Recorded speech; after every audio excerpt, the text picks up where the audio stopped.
네. 이번 시간은 관심들이 좀 많을 것 같습니다. 블록체인이 이번 강연의 주제입니다. 이번은 고려대학교 정보보호대학원의 김승주 교수님을 모셨습니다. 교수님 안녕하세요. 네, 안녕하십니까? 네네. 오늘 주제가 이제 블록체인인데요.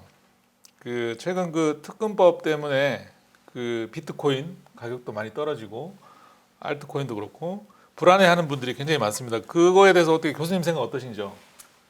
일단은 정부는 너무 과격하게 얘기했고 네. 업체는 우리가 자율 규제라고 그랬죠. 스스로 어떤 올바른 코인들만 운용되게 하는 네. 그런 어떤 모습을 보이지 못했다. 그래서 양쪽 다 문제가 있다라고 보고요. 네네. 그래서 업체는 조금 전향적인 모습을 우리가 업체가 정말 노력하면 암호화폐나 이런 걸 허용할 수 있다. 네네. 뭐 이런 어떤 전향적인 모습을 조금은 보여줄 필요가 있고요. 지금처럼 무자르듯이 탁 그냥 끊어버리는 것보다는 또 업체도 우리 모두 다 살아야 되겠다가 아니고 진짜로 우리는 소비자를 지키기 위해서 최선의 노력을 다해야 되겠다. 네. 이런 생각을 할 필요 있습니다. 예를 들면 네네네. ISMS를 해라 그랬더니 이걸 우리가 어떻게 합니까? 이런 식으로 무조건 거부하는 모습은 전 좋지 않다라고 봅니다. 네.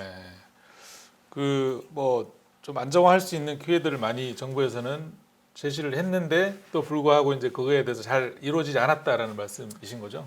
그렇죠. 그러니까 실제로 제가 암호화폐 거래소 평가 이런 데를 가 보면 네네. 실제 이제 그 당시에 다른 교수님들하고 해서 들어갔었죠. 그래서 기준을 만들었어요, 나름대로. 네. 그때 사실 거래소 계신 분들은 네. 이거 너무 가혹하다, 완화시켜달라. 뭐 이 요구가 사실은 있었거든요. 그렇게 완화시켜 주다 보면 사실은 자율 규제는 물 건너 간 거란 말이죠. 네. 그래서 업체는 스스로하게 가혹할 정도로 강력한 기준을 만들어서 우리가 진짜로 자율 규제하고 있다. 이런 제스처를 정부에 보일 필요가 있고요. 네. 정부는 그래 너희들 정말 열심히 하고 있구나. 그럼 우리도 좀 전향적으로 생각할게. 그래서 좀 이렇게 암호화폐는 절대로 안 돼. 이런 것이 아니고 네네. 그래 이런 정도에서 허용할 수도 있다. 이런 제스처를 좀 보일 필요가 있습니다. 금융권의 어떤 정보부 수준이랑 이번에 거래소 암호화폐 거래소에 제시한 정보부 수준이 뭐 많이 차이가 났었나요? 그전에? 실제로 암호화폐 거래소들은 저희는 제1금융권에 준하게 열심히 자율 규제를 하겠습니다라고 얘기는 하지만 네네. 적어도 제가 본 것에 의하면 네. 제1금융권의 그 정도 보안 수준은 저는 갖추지 못했다라고 보고요. 네. 그리고 그럼 그럴 만한 그럼 의지는 있는가라고 네. 봤을 때도 조금은 좀 부족하지 않았나. 우리가 어떻게 그걸 해? 네네. 우리가 돈도 없는데 어떻게 해? 네. 뭐 이런 좀 나약한 모습을 보이지 않았나 싶습니다. 그런 부분들이 지금 이제 불안한 감을 조성할 수 있는 분위기가 돼버린 거죠, 그죠? 아니 그러니까 그런 게 보이니까 네네. 네. 정부는 믿지 못하겠다라고 간 거고 네네. 그런 상황에서 그러면 이거 더 규제해야 되겠구나 해서 더 강성인 목소리를 낸 거고 그러니까 이제 시민들은 불안해하면서 지금 코인 가격이 빠지는 그런 네. 어떤 모습을 보이지 않나 안타까운 부분입니다. 그럼에도 불구하고 블록체인의 어떤 핵심적인 요소는 코인이지 않습니까? 사실은 블록체인이라고 하는 것은 네. 탈중앙화된 형태를 띠니까 네네. 누가 관리하는 사람이 없습니다. 관리하는 주체가 없다는 건 네네. 모두가 주인 의식을 갖고 주인처럼 행동해야 된다는 거거든요. 네네네. 그런데 그게 쉽지 않으니까 이제 동기부여할 어떤 게 필요합니다. 그 동기부여로 코인을 쓰겠다는 거거든요. 네. 그래서 사실은 블록체인의 동기부여를 위해서 어느 정도 코인이 필요하다. 이건 맞는 얘기고요. 네네. 예, 그래서 코인에 대해서 완전히 그냥 못하게 하겠다. 이러면 사실은 블록체인 비즈니스 모델이 제대로 살아날 수가 없는 건 사실이죠. 네, 맞습니다. 교수님 4차 위에서도 작년인가요? 네. 예. 4차 산업혁명의 어떤 키워드가 또 블록체인이 또 들어가 있지 않습니까? 네. 그래서 4차 산업혁명에 블록체인이 좀 키워드로 들어간 이유는 어떤 게 있을까요? 일단 4차 산업혁명에서는 데이터가 핵심이고요. 네. 이 데이터를 잘 활용하는 나라가 이제 4차 산업혁명 시대에 잘 진입을 할 겁니다. 네네. 기업 입장에서는 데이터가 돈이 된다는 걸 아니까 플랫폼 기업이 되려고 그러죠. 그렇죠? 그런데 특정 기업이 네. 데이터를 방대하게 소유하게 돼서 독과점 현상을 만들게 되면 이제 이상한 일들이 생기기 시작합니다. 가불이 뒤바뀌는 거죠. 아, 네. 우리는 그걸 뭐 배달이라든가 여러 면에서 이미 경험하고 있죠. 네. 그렇죠? 그래서 4차 산업혁명에서는 이 데이터를 특정 회사가 너무 과하게 독점하는 걸 조금은 억눌러 주는 게 필요합니다. 아, 네. 그런데 이제 블록체인이라는 것이 모든 사람들이 공동으로 블록체인이라는 데이터베이스를 관리하고 네네. 또 그 데이터베이스에 있는 저장된 데이터를 누구든지 공유할 수 있도록 하겠다. 이게 블록체인의 핵심 철학 중에 하나거든요. 네네네. 그러다 보니까 이제 4차 산업혁명의 어떤 핵심 인프라 기술로 네, 블록체인이 거론되곤 합니다. 아, 네. 그리고 지금 뭐 참관하시는 분들 대부분이 이제 그 정보보호 쪽 개인정보 담당하시는 분들인데 블록체인하고 그 보안 쪽하고 어떻게 연결될 수 있는 부분들이 좀 있을까요? 일단은 블록체인을 이용해서 보안성을 향상시키는 건 그렇게 많은 것 같지는 않아요. 네네. 물론 뭐 예를 들어서 폴리스홈 같이 네네. 집단 지성을 활용해서 어떤 취약점 분석을 하겠다. 네. 이럴 때는 블록체인을 잘 쓸 수 있습니다. 코인을 통해서 동기부여해서 네. 집단 지성을 활용해서 취약점 분석을 하는 거죠. 네. 또는 우리가 이제 암호학에서 이제 시큐어 멀티파티 컴퓨테이션이라고 그러는 좀 특수한 분야가 있습니다. 네네네. 그런데도 블록체인을 쓰면 조금은 더 낫다라는 연구 보고서도 있습니다. 그런데 그래요? 제가 보기에는 네네. 블록체인을 이용해서 시큐리티를 향상시키는 것보다는 네. 시큐리티가 블록체인을 도와줄 일이 더 많은 것 같습니다. 네. 예를 들면 블록체인에서는 기본적으로 개인정보 보호가 문제인데 네. 기존의 시큐리티 기술을 블록체인에 적용해서 개인정보를 보호할 수 있게끔 해준다든가 그런 네네네. 뭐 아니면 시큐리티 기술을 이용해서 뭐 블록체인의 뭐 확장성이라든가 다른 문제들을 좀 해결해 준다든가. 네네네. 그래서 제가 보기에는 시큐리티 분야 분들이 블록체인을 좀 유심히 보시면 네. 뭐 전자지갑이든 어디든 보안업체가 기여할 수 있는 부분이 많지 않나 그런 생각이 네. 듭니다. 그럼 하여튼 뭐 요즘 블록체인은 기본적으로 좀 알고 있어야 될 그 뭐 지식이라고 아무래도 그렇죠. 생각할 수 있는데요. 네, 오늘 그러면은 그 관심도 많으실 텐데요. 그 경청 부탁드리고 지금부터 국내 블록체인 사업의 문제점 그리고 개선 방안에 대해서 우리 김승주 교수님 강연을 들어보도록 하겠습니다. 네, 부탁드립니다. 예, 안녕하십니까. 고려대학교 김승주 교수입니다. 먼저 좋은 자리 불러주셔서 감사드리고요. 사실은 저는 이제 국내 블록체인 사업의 문제점 및 개선 방안이라는 제목으로 이제 한 35분간 말씀을 드리려고 합니다. 그런데 제가 여기서 블록체인이라는 게 뭐다 이런 기본적인 원리부터 다 설명드릴 수는 없습니다. 이게 시간 제한이 있기 때문에. 그래서 일단 블록체인에 대해서는 어느 정도 아신다라는 전제 하에 블록체인을 갖고 비즈니스 모델을 만들려면 사업 모델을 만들려면 어떤 거를 주의해야 하는가 그에 반해서 우리나라에서 열리고 있는 많은 블록체인 사업들이 어떤 점이 잘못됐는가 이런 것들을 좀 짚어드리려고 합니다. 먼저 뭐 보안하시는 분들은 이 논문은 다 보셨을 겁니다. 2008년도에 사토시 나카모토가 인터넷을 통해서 공개한 비트코인을 제안한 최초의 논문이죠. 그래서 비트코인 피어-투피어 일렉트로닉 캐시 시스템 이렇게 되어 있고요. 뭐 아시겠지만 사토시 나카모토가 일본 사람인지 아닌지 살았는지 죽었는지 뭐 일절 알려진 바는 없습니다. 제가 제목에 The Origin of Cryptocurrency 이렇게 썼습니다만 사실은 암호화폐 개념을 최초로 제안한 건 뭐 비트코인이 아니고요. 사실 암호화폐 개념을 최초로 제안한 사람은 지금 화면에 보이시는 데이빗 차움이라고 하는 굉장히 유명한 암호학자입니다. 저 양반이 비트코인이 나오기 26년 전에 이미 암호화폐 개념에 대해서 제안을 했습니다.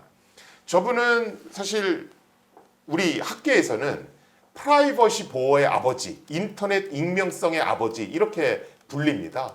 그 정도로 어떤 인터넷에서의 프라이버시 보호와 관련한 굉장히 많은 기술들을 개발을 했고요. 그 중에 하나가 이제 암호화폐가 있는 겁니다. 사실은 이 데이빗 차움 박사님은 암호화폐 말고도 엄청나게 많은 기술들을 개발했고요. 우리가 이제 다크웹에 접속하려면 토어라고 하는 특수한 어떤 인터넷 익명통신 기술이 필요하죠. 저 토어라고 하는 기술의 원형도 데이빗 차움 박사가 처음 만든 거고요. 우리가 비트코인 같은 건 기본적으로 추적이 되게 어렵습니다. 그런데 비트코인보다도 훨씬 더 추적하기 어려운 것이 모네로라고 하는 암호화폐가 있죠. 이 모네로라고 하는 암호화폐에 쓰이는 기술이 링 시그너처라고 하는 핵심 기술이 쓰입니다. 이 링 시그너처의 원형인 그룹 시그너처라는 기술을 만든 것도 데이빗 차원 박사입니다. 그래서 실제로 데이빗 차원 박사는 암호화폐뿐만이 아니라 익명통신 토어, 그 다음에 뭐 모네로 이런 것들과 관련된 굉장히 많은 원천 기술을 개발했다고 보시면 되겠습니다.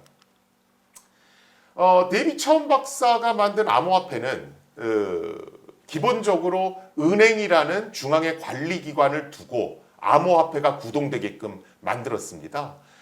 그런데 사실은 저거보다 26년 후에 나온 비트코인인 경우에는 가운데 암호화폐가 없는 상태에서도, 가운데 은행이 없는 상태에서도 암호화폐가 구동되게끔 만든 게 특징이고요. 사실은 비트코인에서 저 은행을 없앤 것은 이유가 있습니다. 뭐냐면 2008년에는 리먼 브라더스 사태라고 그래서 글로벌 금융 위기가 있었죠. 그래서 사토시 나카모토는 기본적으로 금융기관에 대해서 굉장히 불신을 갖고 있었습니다. 그래서 사토시 나카모토가 원래 추구하고 싶었던 것은 오리지널 데이빗 차원 박사가 낸 암호화폐 모델에서 믿을 수 없는 금융기관인 저 은행을 없애고 싶었습니다. 그래서 저 원형 암호화폐 모델에서 은행을 제거시켰고요. 은행을 제거시키면 무슨 일이 벌어지냐 하면 암호화폐라는 건 기본적으로 디지털 화폐입니다. 컴퓨터 속에 있는 디지털 화폐죠.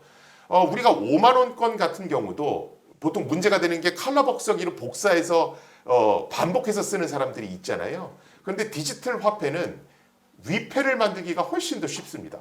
예를 들어서 내가 6천만 원을 내고 1비트코인을 받아서 그걸 2번 복사하고 3번 복사하고 4번 복사해서 반복적으로 쓰는 사람들이 생기는 거죠. 중앙의 관리기관인 은행이 있으면 이렇게 복사해서 쓰는 사람들을 잡아내기가 좀 쉽습니다.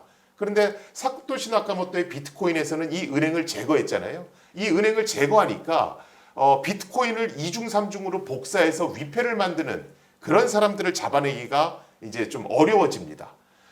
이렇게 은행이 없는 상태에서 위패를 만들어 쓰는 사람을 잡기 위해 나온 기술, 그걸 블록체인이라고 보시면 됩니다. 제가 이 두 가지를 항상 말씀드리는 이유는 암호화폐를, 블록체인을 연구하는 사람들이 대표적으로 세금 낭비 사업으로 꼽는 것들이 있습니다. 이게 뭐냐면 지자체가 암호화폐를 발행할 때 블록체인을 이용해서 암호화폐를 발행하는 경우가 있습니다. 무슨 노원 코인, 서울 코인, 부산 코인 뭐 이런 것들.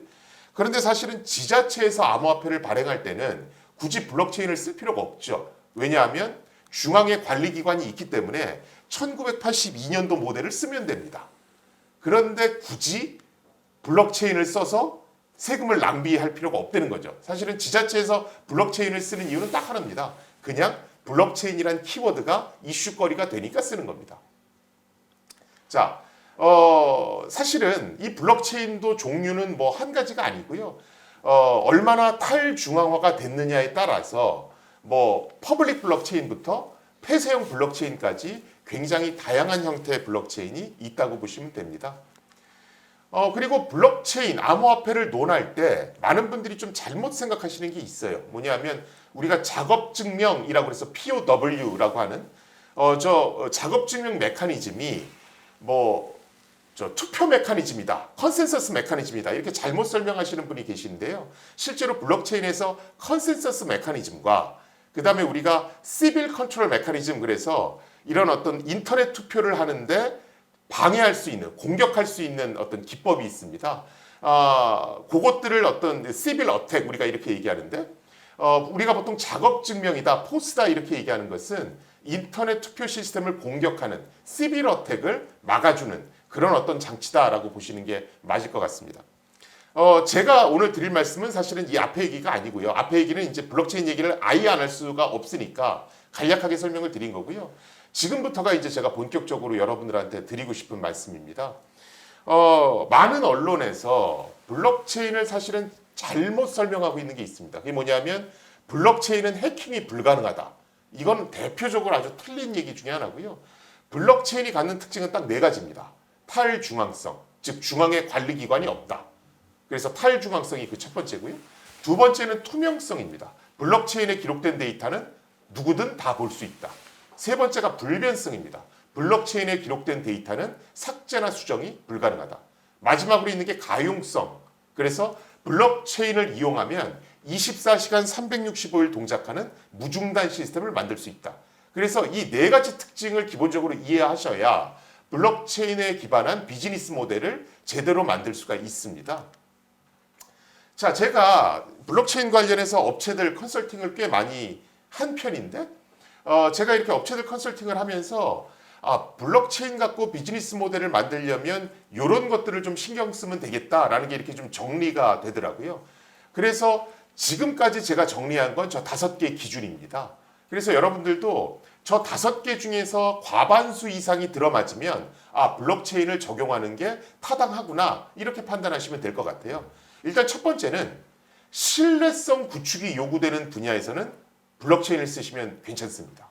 그리고 아까 말씀드렸듯이 24시간 365일 동작하는 가용성, 어베일러빌리티가 중요한 분야도 블록체인을 적용하면 잘 들어맞습니다. 그리고 세 번째는 우리가 요새 플랫폼 경제 뭐 이러죠. 플랫폼 기업, 그래서 데이터를 가지고 여러 가지 어떤 사업 아이템을 만들어내는 그런 기업들, 뭐 배달의 무슨 또 뭐 여러 포털 사이트들, 페이스북, 뭐 구글 이런 데들이 전부 다 플랫폼 기업들이죠.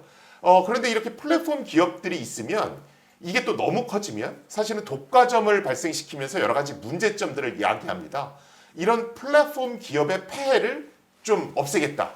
이럴 때는 블록체인이 또 들어맞습니다. 그래서 블록체인을 비즈니스 모델에 적용하면 이게 협동조합 비슷하게 사업 모델이 만들어집니다. 그러다 보니까 이제 플랫폼 기업의 여러 가지 문제점들을 좀 없앨 수 있는 그런 장점들이 생기고요. 그 다음에 꼭 여러분들이 보셔야 되는 게 글로벌한 비즈니스인가? 요거를 좀 보실 필요가 있습니다. 그냥 한 나라에서 우리나라 내부에서만 로컬하게 일어나는 사업은 블록체인을 적용할 필요가 없습니다. 그리고 마지막으로 온 오프라인을 연계해줄 센서가 존재하는가? 요거까지 확인해 보시면 이제 블록체인 비즈니스 모델로 적당한가 아닌가 이런 것들을 좀 선을 그으실 수가 있을 겁니다. 그러면 제가 요 5개에 대해서 실제 예를 들어서 한번 설명을 드릴게요. 자, 지금 보시는 것은 오픈바자라고 하는 사이트입니다. 그런데 일반 온라인 쇼핑몰 사이트하고는 조금 다르죠. 왼쪽에 잘 보시면 우리는 이러이런 화폐를 받습니다 라고 해놓고 비트코인, 비트코인 캐시, 제트캐시 이렇게 써놨죠. 이 오픈바자는 블록체인을 이용한 온라인 쇼핑몰입니다. 그래서 암호화폐를 받고요.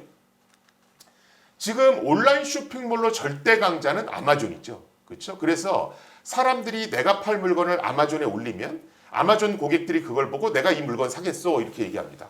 그리고 대금 지불은 비자 카드로 지불하죠. 자, 그런데 물건을 사고 파는 사람은 A하고 B인데 실제로 아마존이 잘 될수록 여러 사람이 물건을 사고 팔수록 누가 돈을 버냐 하면 아마존과 비자 카드의 CEO와 주주들이 돈을 법니다. 그렇죠? 물건을 사고 파는 사람이 많아지면 많아질수록 플랫폼 기업인 아마존과 비자 카드의 CEO와 주주들이 부자가 되는 거죠. 그렇죠? 자, 이걸 블록체인판으로 바꾼 게 오픈바자입니다. 오픈바자는 내가 팔 물건을 블록체인상에 올립니다. 블록체인은 투명하게 모든 데이터가 공개되기 때문에 누구든 저걸 보고 내가 그 물건 사겠소 이렇게 얘기할 수가 있습니다. 블록체인이라는 건 주인이 없죠. 오픈소스로 누구든 블록체인을 가져다 쓸 수가 있습니다. 그러다 보니까 특정 회사에다가 수수료를 내지 않아도 되죠. 그래서 아마존보다는 수수료가 절감되는 효과가 나옵니다. 그리고 대금을 지불할 때도 비트코인을 갖고 지불합니다. 그러니까 어떤 일이 벌어지냐면 예를 들어 제가 갖고 있는 비트코인이 10개예요. 근데 물건값이 얼마입니까? 그랬더니 2비트코인이라고 얘기를 해요. 그럼 제가 가진 10개의 비트코인 중에서 2개를 상대방에게 주겠죠. 만약에 오픈바자가 대박을 치면 비트코인의 가치는 상승합니다. 그러면 8개를 가진 나도 부자가 되고 2개를 넘겨받은 상대편도 부자가 되죠. 왜냐하면 코인의 가치가 오르니까 마치 주식을 나눠 가진 거하고 똑같은 효과를 냅니다. 그래서 아마존이 잘 되면 잘 될수록 아마존과 비자카드의 CEO와 주주들이 잘 되는 것에 비해서 그 사람들만 부자가 되는 것에 비해 오픈바자에서는 코인을 가진 생태계 구성원 모두가 다 부자가 되는 겁니다. 그래서 이익이 공유되는 효과를 내죠. 거기다가 오픈바자는 인터넷 쇼핑몰이기 때문에 글로벌 비즈니스입니다. 그래서 오픈 바자는 블록체인 비즈니스 모델로 아주 적합하다라고 볼 수 있겠고요. 실제로 오픈 바자에 가시면 저희는 오픈 소스를 이용하기 때문에 수수료가 아예 없습니다. 이런 것들을 실제로 보실 수 있고요. 그리고 실제로 오픈 바자를 좌지우지하는 컨트롤하는 사람은 없습니다. 여러분들 모두가 오픈 바자의 주인입니다. 이런 문구를 흔하게 보실 수가 있습니다. 여러분들이 우버 같은 거 타시면 최근에는 우버가 수수료 너무 많이 떼요. 이런 말 되게 많이 들으시잖아요. 그래서 블록체인을 이용해서 수수료를 줄이자. 이런 분산형 우버도 이미 나왔습니다. 2014년에 나왔고요. 라주즈라고 하는 게 그 기업입니다. 이스라엘 기업입니다. 그래서 이스라엘 장관이 우리나라에만 오면 우리는 블록체인판 우버가 있습니다. 이러고 자랑을 하고 있고요. 실제로 아까 오픈바자에서 봤듯이 우버가 갖고 있는 여러 가지 플랫폼 기업으로서의 패단을 라주즈에서는 굉장히 많이 없앨 수가 있습니다. 요새는 또 블로그 서비스가 대세죠. 그렇죠? 그런데 이 블로그가 되게 좀 웃긴 겁니다. 저도 N사의 블로그를 이용하는데 글은 제가 씁니다. 그런데 돈은 N사가 벌잖아요. 그렇죠? 거기다가 N사가 제가 쓴 글을 검열도 하죠. N사의 정책에 맞지 않으면 글을 삭제하라고 요구할 수가 있습니다. 그리고 제가 만약에 N사의 블로그를 이용하면 제가 직접적으로 돈을 벌진 못하죠. 그냥 사용자들이 좋아요를 누르면 저는 파워블로거가 돼서 광고를 따로 유치하는 것밖에는 없습니다. 거기다 더 치명적인 건 N사가 갑자기 저희 내일부터 블로그 서비스 접을 테니까 데이터 백업 받아 가세요. 이러면 몇십 년치를 다 제가 백업 받아야 되는 겁니다. 그런데 2016년에 나온 스티밋은 내가 쓴 모든 글이 특정 회사의 서버에 저장되는 것이 아니고 블록체인상에 저장됩니다. 그래서 누구도 삭제할 수가 없고요. 누구도 서비스를 갑자기 중단할 수도 없고 누구도 검열할 수가 없습니다. 그리고 그 글이 실제로 좋으면 좋아요를 누르는 게 아니고요. 암호화폐로 직접 보상을 합니다. 마치 아프리카 TV에서 별풍선 주는 거하고 똑같습니다. 그러다 보니까 동기부여가 잘 되죠. 실제로 2016년에 스티밋 서비스가 오픈하고 나서 웹툰 작가들이 대거 이 스티밋으로 옮겨갔습니다. 나는 내 컨텐츠에 대해서 내가 소유할 거고 그 누구도 검열하지 못하게 하겠다. 그 누구도 수수료를 못 내게 하겠다. 그래서 웹툰 작가들이 스티밋으로 많이 이동을 했고요. 요새는 또 동영상이 대세죠. 그런데 유튜브에 동영상을 올리면 그 동영상은 어디에 저장됩니까? 구글 서버에 저장되죠. 그리고 구글이 검열도 합니다. 이런 패단을 막겠다 해서 나온 게 분산형 유튜브, Decentralized Tube 그래서 DTube라고 하는 것이 나왔습니다. 지금 화면을 보시면 유튜브하고 똑같죠. 그렇죠? 지금 중국의 월마트 같은 데서는 중국이 이제 음식물 안전이 되게 이슈잖아요. 그래서 모든 음식에 QR코드를 붙여놨습니다. 그래서 그 QR코드를 딱 찍으면 이게 원산지는 어디고 유통 경로가 어떻게 돼서 여기에 소세지가 됐는지를 한눈에 파악할 수가 있습니다. 저걸 여러분들이 보시면 저걸 굳이 블록체인에 기록 안 하고 그냥 월마트 서버에 저장해놨다가 보여줄 수 있잖아. 이런 말을 하실 수도 있을 거예요. 그런데 월마트 서버에다가 저런 유통 이력을 기록을 하면 사장이 지시하면 언제나 삭제할 수가 있습니다. 사장이 지시하면 언제나 삭제할 수 있으니까 신뢰성이 확보가 안 되죠. 그렇죠? 그래서 월마트에서는 저 기록을 블록체인에 기록해서 신뢰성을 확보하는 겁니다. 이거는 이제 머스크 산업의 예제고요. 머스크 산업은 저 컨테이너를 싣고 나르는 그런 사업을 하는 겁니다. 그런데 이 머스크 산업은 이 컨테이너를 싣고 나르는 사업 중에서는 최강자예요. 그런데 이 컨테이너를 싣고 나를 때 중간 상인이 한 30명 정도 낀답니다. 이 30명이 전부 다 수수료를 가져가는 겁니다. 그래서 이 수수료를 절감하기 위해서 머스크 산업은 IBM과 손잡고 블록체인에 저 모든 컨테이너 정보를 기록하기 시작을 했습니다. 저 블록체인에 저 컨테이너에 전부 다 센서를 붙여서요. 이 컨테이너들은 실시간으로 위성하고 통신해서 자기 위치를 자동으로 블록체인에 기록을 합니다. 그럼 블록체인의 데이터는 투명하게 다 공개가 되잖아요. 그럼 사람들이 그 블록체인을 보고 내 짐이 지금 어디만큼 와 있구나. 그래서 미리 나가 있으면 됩니다. 중간 상인이 낄 필요가 없죠. 실제로 저렇게 해서 머스크 산업은 수수료를 굉장히 많이 절감을 했고요. 저 모델을 표준화시키려고 노력을 하고 있습니다. 사실은 제가 아까 시작할 때 블록체인을 쓰는 사업 모델은 투명하게 모든 걸 공개하기 때문에 어떤 신뢰성을 담보할 수 있는 그런 사업 모델을 원하는 사람은 블록체인을 써야 되고, 또 블록체인 사업 모델을 고려할 때 센서가 존재하는지 유무가 되게 중요하다라고 말씀을 드린 적이 있습니다.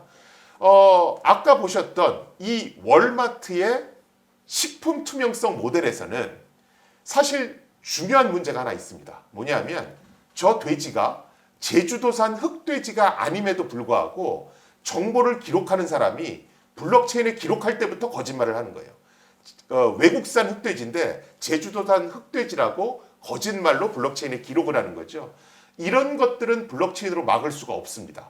자, 이걸 막기 위한 효과적인 방법은 돼지에다가 센서를 붙여서 자동으로 원산지가 기록되게끔 해주면, 즉 사람이 중간에 끼지 못하게 해주면 조금은 더 신뢰성이 올라갈 수가 있습니다. 그런데 이제 문제는 음식물의 경우에 형상 변경이 심하기 때문에 돼지에 붙여놓은 센서가 소세지가 될 때까지 남아있질 않습니다. 형상 변경이 심한 거죠. 그래서 이런 식품의 투명성을 유지하는데 블록체인을 쓸 때는 사실은 센서를 구하기가 어렵다는 점에서 조금은 비즈니스 모델로 난해한 부분이 있습니다. 그런데 머스크 산업의 이 컨테이너 사업은 컨테이너는 잘 변하지 않잖아요. 그래서 센서를 붙이기가 굉장히 용이합니다. 그래서 앞에의 식료품의 투명성을 담보하는 사업보다는 이런 컨테이너의 투명성을 담보하는 사업이 조금 더 블록체인 비즈니스 모델에 적합하다라고 할 수 있겠습니다. 우리나라도 이런 거 비슷한 거 합니다. 관세청이 블록체인 기반의 개인 통관 시스템을 국민의 세금을 들여서 만들었습니다. 요새 해외 직구가 이슈죠. 근데 이제 해외 직구 하시는 분들은 전자상거래도 하고 창고로 갔다가 특송을 하고 관세청도 갔다가 택배 기사분들한테도 연락을 하셔야 된대요.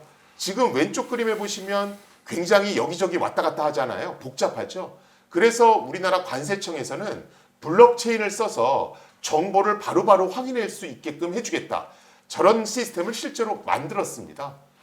자, 그런데 문제는 뭐냐 하면 저 관세청이 개발한 블록체인 개인 통관 시스템은 우리나라에서만 쓰는 시스템입니다.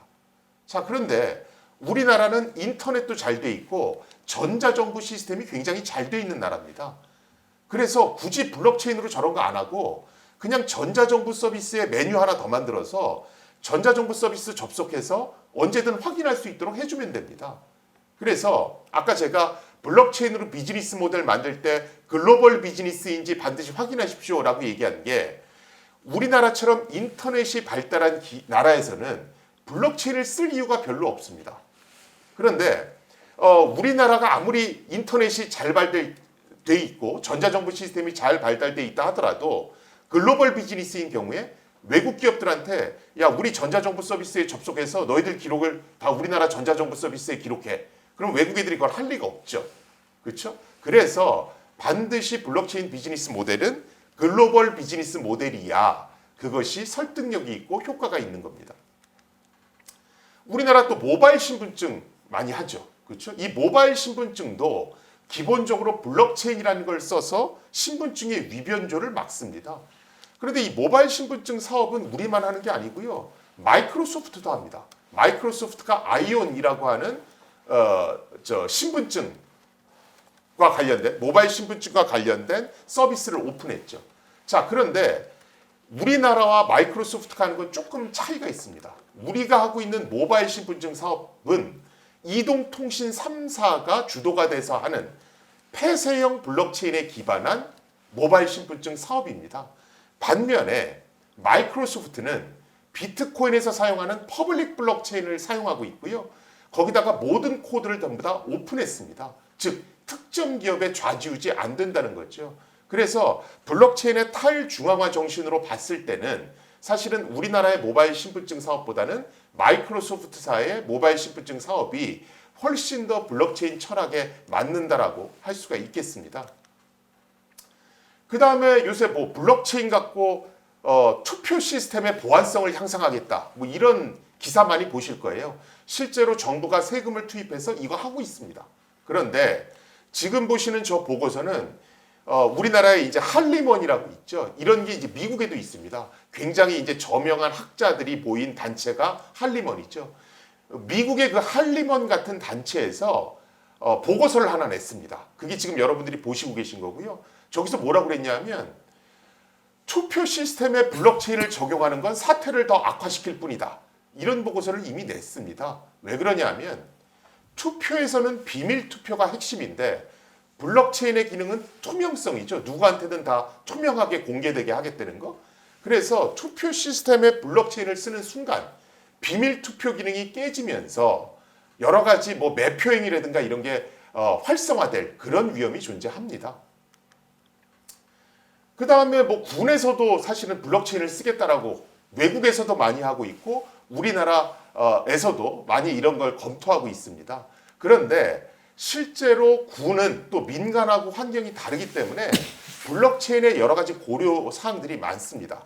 이 내용은 사실은 조금 더 전문적으로 들어가기 때문에 저희가 작년에 데프콘 블록체인 빌리지에서 군에서 쓰는 블록체인은 좀 달라야 된다 이러고 발표한 것들이 있습니다. 그래서 이 내용을 참조하시면 좋을 것 같고요. 그 다음에 요새 탈중앙화된 금융 서비스라고 해서 디파이라고 하는 게 이슈입니다.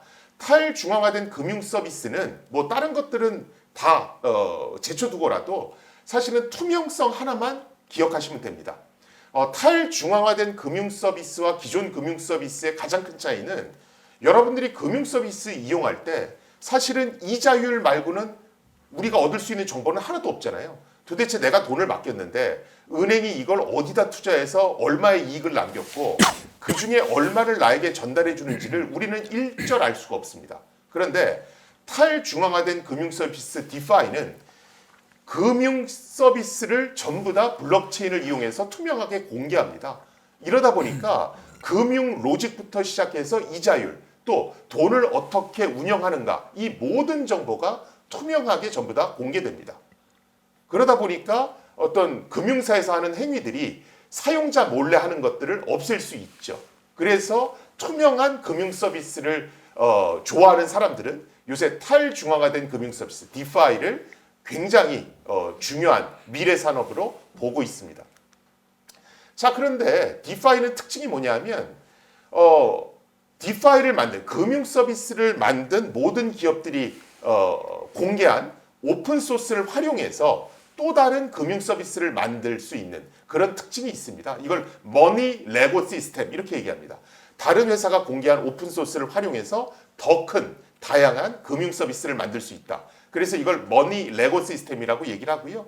그런데 사실은 시큐리티 관점에서 봤을 때 이 머니 레고 시스템은 합성 보안 문제가 있습니다. 이 합성 보안 문제라는 건 뭐냐면 취약한 오픈 소스를 다른 곳에서 활용할 경우에 그 취약점이 계속해서 전파된다라는 그런 문제를 얘기하는 겁니다. 즉 소스 코드가 합성될 때 취약점이 전파될 수 있다는 그런 문제를 얘기하는 거고요. 사실은 디파이가 굉장히 유망한 미래금융 서비스지만 보안 관점에서는 저 합성 보안 문제를 어떻게 해결할까를 조금은 더 유심히 볼 필요가 있습니다. 사실은 얼마 전에 전 장관께서 모 전 장관께서 프로토콜 경제를 얘기하셨죠. 이 프로토콜 경제는 사실은 블록체인 경제를 얘기합니다. 블록체인을 이용해서 기존의 플랫폼 기업의 문제를 해결하겠다. 뭐 다 좋습니다만 사실은 블록체인 기술이라는 게 이제 나온 지 10년밖에 안 됐기 때문에 기술적으로 여러 가지 문제가 있습니다. 그래서 프로토콜 경제라는 게 아주 주목을 끌긴 좋지만 실제로 저걸 대규모로 적용할 수 있는가? 이 부분은 사실은 조금은 짚고 넘어가야 할 그런 부분이 있다라고 보시면 되겠습니다. 제가 어떤 블록체인 강연을 하든 간에 항상 말미에 말씀드리는 게 두 가지가 있습니다. 하나는 블록체인 사업을 할 거면 철저하게 블록체인 철학이 뭔지를 먼저 기억하실 필요가 있습니다. 블록체인 철학은 탈중앙화 기능을 통해서 또 투명성 기능을 통해서 플랫폼 기업의 독과점을 예방하고 그리고 모든 것을 공개하겠다는 데 그 철학이 있습니다. 그런데 우리나라는 이런 철학을 잘 못 살리는 경우가 많습니다. 블록체인 갖고 비즈니스를 하는데 폐쇄형 블록체인 사업이 너무 많다는 거죠. 폐쇄형 블록체인은 사실은 정보의 투명성과 탈중앙화 면에서 그렇게 좋지가 않습니다. 또 두 번째로 블록체인 기술은 아직 해결해야 될 문제가 굉장히 많습니다. 그래서 저는 블록체인 보실 때 줄기세포 보시듯 하셔라 이런 얘기를 되게 많이 합니다. 우리 처음에 줄기세포 나올 때 되게 열광했잖아요. 마치 세상이 2, 3년 후에 다 바뀌는 줄 알았죠. 근데 지금은 줄기세포가 유망하지만 기술적으로 해결해야 될 문제도 많다. 이거 알고 계시죠? 블록체인을 딱 그런 관점으로 보셔서 투자 시기나 규모를 결정하시면 조금은 현명한 투자가 되지 않을까 싶습니다. 예, 들어주셔서 감사합니다. 네, 지금까지 그 고려대학교 김승주 교수님을 모시고 블록체인 사업 문제점 그리고 개선 방안에 대해서 들어봤습니다. 교수님 그 아마 채팅으로 또 실시간으로 질문도 많이 올라올 것 같습니다. 그렇게 그때 한번 또 실시간으로 답변 좀 네, 부탁드리고요. 알겠습니다. 네, 지금까지 김승주 교수님이었습니다. 감사합니다. 네, 감사합니다.